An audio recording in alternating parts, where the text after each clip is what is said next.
This was the result the U.S. ambassador to the UN wanted, even though Nikki Haley had to weaken the resolution to get it, a unanimous vote to punish North Korea for its latest nuclear bomb test. Today, the Security Council has acted in a different way. Today, we are attempting to take the future of the North Korean nuclear program out of the hands of its outlaw regime. At a UN-sponsored conference on disarmament in Geneva, North Korea's ambassador said his country, also known as the DPRK, condemned the sanctions in the strongest terms. The DPRK is ready to use any form of ultimate means. The forthcoming measures by DPRK will make the U.S. suffer the greatest pain it's never experienced in its history. Before the vote in New York, celebrations in Pyongyang for the scientists developing the North's nuclear bomb and missile technology.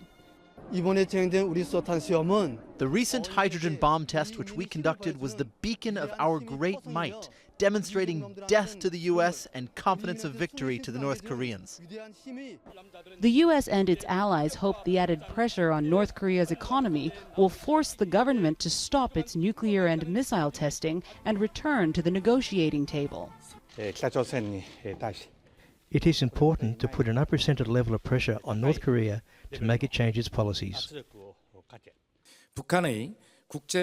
North Korea should realize on its own that its reckless challenge against international peace would only result in more powerful sanctions from the international community.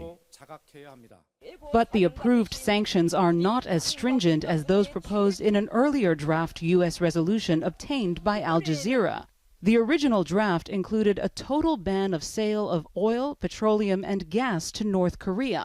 That was changed to some restrictions on sales. It also had included a total ban on hiring and paying workers from North Korea, a measure that would have mainly affected China.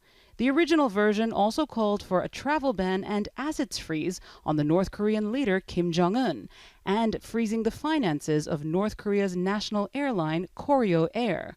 The watered-down version was a resolution China and Russia could support, sending a unified message from the international community. The question now is what North Korea will do next. South Korea's defense ministry says it's closely monitoring activity at the North's nuclear research center, which is ready for another test at any time. The government here also says the North could be preparing for another missile launch. Kathy Novak, Al Jazeera, Seoul.